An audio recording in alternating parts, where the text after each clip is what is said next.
ತುಂಬ ವರ್ಷಗಳಿಂದ ನಾವು ಕೆಲವು ಸಮಸ್ಯೆಗಳನ್ನ ಹೇಳ್ಕೊತಾ ಇದ್ರಿ. ಅದರಲ್ಲಿ ತುಂಬ ಪ್ರಮುಖವಾಗಿರುವಂಥದ್ದು ಏನು ನ್ಯಾಯಬೆಲೆ ಅಂಗಡಿಗಳೇನಿದ್ದಾವೆ, ತಿಂಗಳು ಪೂರ್ತಿ ಅವರು ರೇಷನ್ನ ವಿತರಣೆ ಮಾಡಬೇಕು ಅಂತ ಆದೇಶ ಇದೆ. ಆದರೆ ನಮ್ಮ ದೊಡ್ಡಬಳ್ಳಾಪುರದಲ್ಲಿ ಮತ್ತು ಬೇರೆ ಬೇರೆ ಭಾಗದಲ್ಲೂ ಇದೆ. ಆದರೆ ಪ್ರಮುಖವಾಗಿ ದೊಡ್ಡಬಳ್ಳಾಪುರದಲ್ಲಿ 2 ದಿನ ಅಥವಾ 3 ದಿನ ಮಾತ್ರ ರೇಷನ್ ಕೊಡೋದ್ರ ಮುಖಾಂತರ ನಮ್ಮ ಸಂವಿಧಾನ ಪೀಠಿಕೆಯಲ್ಲಿ ಘನತೆ ಮತ್ತು ಗೌರವದ ಬಗ್ಗೆ ತುಂಬ ಓದ್ತಿರು ನಾವು. ಆದರೆ ಇವರು ನಡು ರಸ್ತೆಯಲ್ಲಿ ಹೆಣ್ಣು ಮಕ್ಕಳನ್ನ ಮತ್ತು ಸಾರ್ವಜನಿಕರನ್ನ ರೇಷನ್ ತಗೊಳೋದ್ರ ವಿಚಾರಕ್ಕೆ ನಿಲ್ಲಿಸಿ ಬೆಳಗ್ಗೆ 4 ಗಂಟೆ ಕ್ಯೂ ನಿಂತ್ಕೊಳ್ಳೋಂಥ ಸ್ಥಿತಿನ ತಂದಿದ್ದಾರೆ. ಮತ್ತೆ ಅದನ್ನ ಗೌರವಯುತವಾಗೂ ಕೊಡ್ತಿಲ್ಲ. ಇದೆಲ್ಲವನ್ನೂ ಸಮಸ್ಯೆ, ಮತ್ತೆ ತೂಕದಲ್ಲಿ ವ್ಯತ್ಯಾಸಗಳಿವೆ. ಈ ಥರದ್ದೆಲ್ಲ ಸಮಸ್ಯೆಗಳನ್ನ ನಾವು 3 ವರ್ಷದಿಂದ ಕಂಪ್ಲೇಂಟ್ ಮಾಡ್ತಾ ಇದ್ದೀರಿ. ಆದರೆ ಅವುಗಳಿಗೆ ಯಾವುದೇ ಸಮಸ್ಯೆ ಬಗೆಹರಿದಿರಲಿಲ್ಲ. ಕಳೆದ ವರ್ಷವೂ ಸಹ ಜನವರಿ 1ನೇ ತಾರೀಕಿಗೆ ನಾವು ಇಲ್ಲೇ ಜಿಲ್ಲಾಧಿಕಾರಿಗಳಿಗೆ ಕುಂಭಕರ್ಣ ವೇಷದ ಮುಖಾಂತರ ಗಮನ ಸೆಳೆಯುವಂಥ ಕೆಲಸ ಮಾಡಿದ್ರಿ. ಆದರೆ ಅಷ್ಟು ಮಾಡಿದ್ರೂ ನಾವು ಆ ಥರದೊಂದು ವಿಭಿನ್ನ ಪ್ರಯೋಗ ಮಾಡಿದ್ರೂ ಯಾವುದೇ ಸಮಸ್ಯೆ ಬಗೆಹರಿದಿರಲಿಲ್ಲ. ಹಾಗಾಗಿ ಈ ವರ್ಷವೂ ಸಹ ರೇಷನ್ ಡಿಪೋದೇ ವಿಚಾರ ಆಗಿರೋದ್ರಿಂದ ಅವರ ಇಲಾಖೆಯೂ ಸಹ ಹೀಗೆ ತೂತು ಬಿದ್ದೋಗಿದೆ. ನಾವು ಕೊಟ್ಟಂಥ ದೂರುಗಳಿಗೆ ಸುಳ್ಳು ದಾಖಲಾತಿಗಳನ್ನ ಕೊಟ್ಟು ನಾವು ಹೇಳ್ತಿರೋದೇ ತಪ್ಪು, ಜನನೇ ಅಲ್ಲಿ ಸಮಸ್ಯೆ ಇಲ್ಲ ಅಂತ ಪ್ರೂವ್ ಮಾಡೋವಂಥ ಭ್ರಷ್ಟ ಅಧಿಕಾರಿಗಳು ನಮ್ಮ ವ್ಯವಸ್ಥೆ ಒಳಗಡೆ ಇರುವಂಥದ್ದು ನಿಜವಾಗೂ ಶೋಚನೀಯ ಸಂಗತಿ.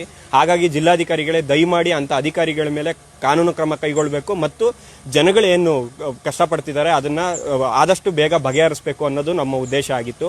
ಜೊತೆಗೆ ಶಾಲಾ ಆವರಣದಲ್ಲಿ ಮಕ್ಕಳು ತುಂಬ ಮುಖ್ಯವಾಗಿ ಒಳ್ಳೆ ಸಮಾಜದಲ್ಲಿ ಬದುಕಬೇಕು, ಒಳ್ಳೆ ವಾತಾವರಣದಲ್ಲಿ ಬದುಕಬೇಕು ಅಂತ ಮಾತಾಡ್ತೀರಿ ನಾವು. ಆದರೆ ತಂಬಾಕು ಅಂಗಡಿಗಳು ಶಾಲಾ ಆವರಣದಲ್ಲಿ ಎದುರುಗಡೆ ರಾಜಾರೋಷವಾಗಿ ನಡೆಸ್ತಿದ್ದಾರೆ. 100 ಗಜ ಅಂತ ಸುಮ್ಮನೆ ಬೋರ್ಡ್ ಮಾತ್ರ ಹಾಕಿದ್ದಾರೆ, ಬಿಟ್ಟರೆ ಯಾವುದನ್ನು ಮೈಂಟೈನ್ ಮಾಡ್ತಿಲ್ಲ. ಇದನ್ನ ಸಹ ಕಾನೂನು ಕ್ರಮ ಕೈಗೊಳ್ಳಿಲ್ಲ ಅಂದರೆ ಹೆಂಗೆ? ಇದಕ್ಕೂ 3 ವರ್ಷ ಆಗಿದೆ ನಮ್ಮದು ಕಾನೂನಾತ್ಮಕ ಹೋರಾಟ, ಮತ್ತು ಇವರೆಲ್ಲರ ಗಮನಕ್ಕೂ ತಂದು ಅದು ಬಗೆಹರಿದಿರಲಿಲ್ಲ. ಆಮೇಲೆ ಇತ್ತೀಚೆಗೆ ಸ್ಟೇಟ್ ಲೆವೆಲ್ ನ್ಯೂಸು ಸಹ ಆಗಿದೆ.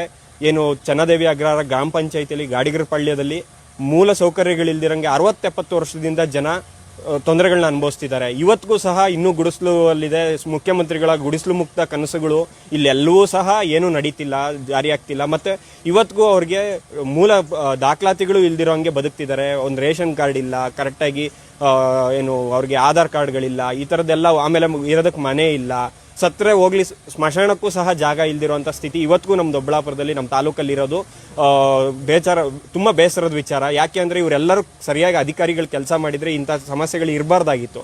ಆಮೇಲೆ ಹೋಗ್ಲಿ ಗಮನಕ್ಕೆ ತಂದ್ರೂ ಬಗೆಹರಿಸಲ್ಲ ಅಂದರೆ ಹೆಂಗೆ ಸ್ವಾಮಿ? ಸಂಬಂಧಪಟ್ಟಂಥ ಇಲಾಖೆಗಳಿಗೆ ಎಲ್ಲರಿಗೂ 3-4 ವರ್ಷದಿಂದ ಗಮನಕ್ಕೆ ತಂದಿದ್ದಾಗಿದೆ, ಲೋಕಾಯುಕ್ತಕ್ಕಾಗಿದೆ. ಎಲ್ಲವೂ ಸಹ ಹಿಂಗೇನೆ ಕಾನೂನಾತ್ಮಕ ಹೋರಾಟನೇ ಮಾಡಬೇಕು ಅಂದರೆ ಹೆಂಗೆ? ಜನಗಳ ಸಮಸ್ಯೆ ಹೇಳಿದಾಗ ಅದನ್ನು ಬಗೆಹರಿಸ್ಕೊಡೋದು ತುಂಬ ಮುಖ್ಯ ಅಲ್ವಾ? ಹಾಗಾಗಿ ನಾವು ಜಿಲ್ಲಾಧಿಕಾರಿಗಳಿಗೆ ಇವತ್ತು ಹೊಸ ವರ್ಷದ ಏನು ಶುಭಾಶಯಗಳನ್ನ ತಿಳಿಸೋದ್ರ ಜೊತೆಗೆ ನಮ್ಮ ಹಳೆ ಸಮಸ್ಯೆಗಳೇನಿದಾವೆ ಅವುಗಳನ್ನ ಈ ವರ್ಷನಾದರೂ ಬಗೆಹರಿಸ್ಕೊಡಿ ಅನ್ನೋದು ನಮ್ಮ ಮುಖ್ಯ ಮನವಿಯಾಗಿದೆ. ಹೌದು, ನಮಗೆ ಇವಾಗ 3 ವರ್ಷದಿಂದ ನಾವು ಸಂಬಂಧಪಟ್ಟಂತ ಮಿನಿಸ್ಟರ್ಗಳಿಗೆ ಗಮನಕ್ಕೆ ತಂದಿದ್ದೀರಿ, MLA ಗಮನಕ್ಕೆ ತಂದಿದ್ದೀರಿ, ಜಿಲ್ಲಾಧಿಕಾರಿಗಳ ಗಮನಕ್ಕೆ ತಂದಿದ್ದೀರಿ, ಸಂಬಂಧಪಟ್ಟಂತ ಇಲಾಖೆಗಳಿಗೆ ತಂದಿದ್ದೀರಿ. ಇನ್ನೂ ಯಾರಿಗೆ ತರಬೇಕು ಸ್ವಾಮಿ? ಮುಖ್ಯಮಂತ್ರಿಗಳಿಗೂ ಪತ್ರ ಬರೆದಾಕ್ಬಿಟ್ಟಿದ್ದೀರಿ. ಎಲ್ಲರ ಗಮನಕ್ಕೆ ತಂದ್ರೂ ಇಷ್ಟು ಆದ್ರೂ ಇಷ್ಟೊಂದು ಬೇಜವಾಬ್ದಾರಿ, ಇದು ಒಳ್ಳೇದಲ್ಲ. ಮತ್ತೆ ಇವರೆಲ್ಲ ಕೆಲಸ ಮಾಡ್ತಿರೋದು ಸಾರ್ವಜನಿಕರಿಗೆ ಒಳ್ಳೇದು ಮಾಡಬೇಕು ಅಂತ. ಸಾರ್ವಜನಿಕರಿಗೆ ತೊಂದರೆ ಕೊಟ್ಕೊಂಡು ಇವರೆಲ್ಲ ದಾಖಲಾತಿಗಳಲ್ಲಿ ನಾವೆಲ್ಲ ಸರಿಗಿದ್ದೀರಿ ಅಂತ ತೋರಿಸಿದ್ರೆ ಅದು ಹೆಂಗ್ ಸಮಸ್ಯೆ? ಅದು ಹೆಂಗ್ ಬಗೆಹರಿಸ್ದಂಗೆ ನೀವು ಹೇಳ್ತಾ ಇರೋದು? ದಯಮಾಡಿ ನಮಗೆ ಸುಳ್ಳು ಉತ್ತರಗಳು ಬೇಡ ಮತ್ತು ವಾಸ್ತವ ಸ್ಥಿತಿಯಲ್ಲಿ ಸ್ಥಳೀಯವಾಗಿ ಜನಗಳು ಏನು ಸಮಸ್ಯೆ ಪಡ್ತಿದ್ದಾರೆ ಅದು ಬಗೆಹರಿದ್ರೆ ಮಾತ್ರ ಸಮಸ್ಯೆ ಬಗೆಹರಿದಂಗೆ. ನಿಮ್ಮ ದಾಖಲಾತಿಗಳಲ್ಲಿ ನಾವು ನಂಬಲ್ಲ.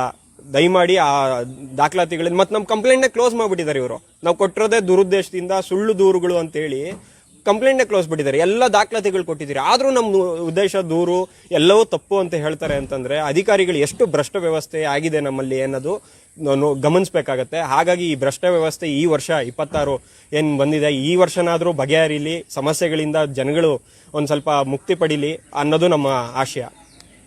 ಸಬ್ಸ್ಕ್ರೈಬ್ ಬಟನ್ ಮೇಲೆ ಕ್ಲಿಕ್ ಮಾಡಿ ಹಾಗೂ ನಮ್ಮ ಹೊಸ ವಿಡಿಯೋಸ್ ಅಪ್ಲೋಡ್ಗೋಸ್ಕರ ಪಕ್ಕದಲ್ಲಿ ಕಾಣುವ ಬೆಲ್ ಬಟನ್ ನಮ್ಮೆಲ್ಲ ವಿಡಿಯೋಗಳನ್ನ ಲೈಕ್ ಮಾಡಿ, ಶೇರ್ ಮಾಡಿ ಹಾಗೂ ಕಮೆಂಟ್ ಮಾಡಿ.